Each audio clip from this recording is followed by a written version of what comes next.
Hello everybody, so I'm going to be talking about why Ethereum is not the decentralized computer that some people are making it out to be. I know a little bit about computers myself.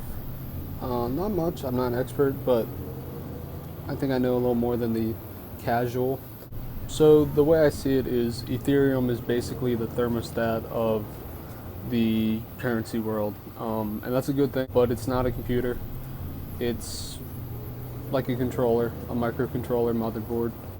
It's not a CPU, it's not a GPU, and it can't generate or compute things. It reacts to triggers, and it throws out an output, and that's really good comparing it to something like Bitcoin. When you want to mediate a transaction between two parties, but you're not going to do what your laptop can do with Ethereum. There is something that can do that. It's called Golem Network. Golem is the real decentralized CPU and GPU. So Golem Network is building Web3, where these applications will be self-powered and decentralized. Nothing can shut them down. Nothing can shut them down. Nothing can censor them or control outcomes. We're going to be talking about powering things like your operating system. By your device being connected to the internet, your operating system gains the power of Golem Network. Things like having an onboard processing unit that's necessary to complete heavy tasks is not going to be a thing in the future. Your computer is going to be able to handle the load just off of the programming in this operating system and being connected to this network. You're not going to need to keep upgrading. It's just going to be there, and it's going to be able to handle any task you can throw at it. I'm thinking about this stuff like the Google Chromebook. That thing's kind of a joke to a lot of people. It can only go on the internet, but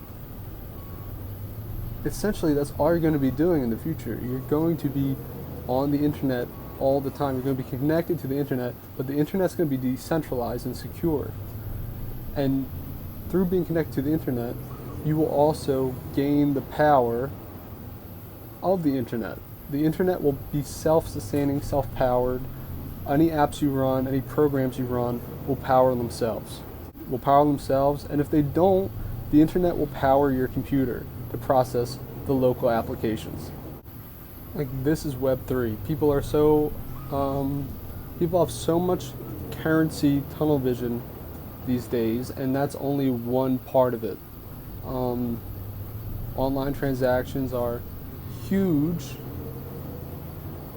but the computational volume would far outweigh the currency volume in transaction. There's constantly, most people are computing when they're on a computer.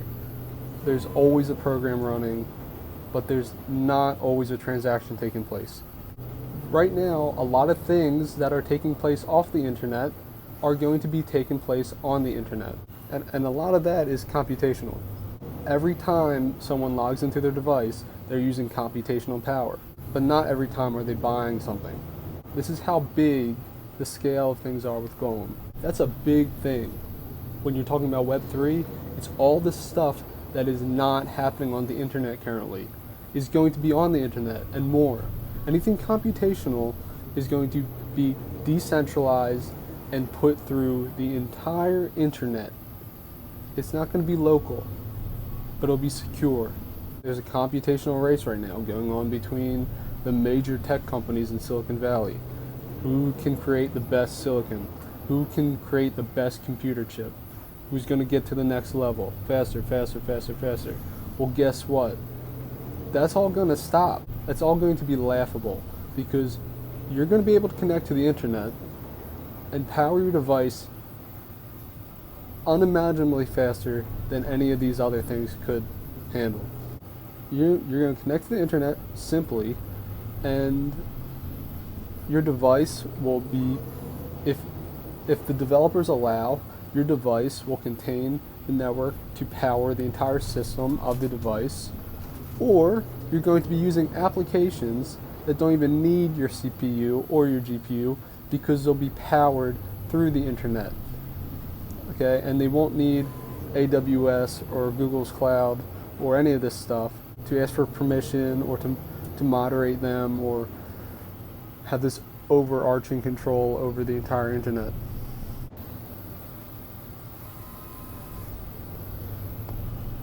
So anyway, that's just a couple things I wanted to say. I'll be doing videos every week and looking more into this stuff and really try to open people's eyes about what Web3 is. Look forward to seeing you guys next time.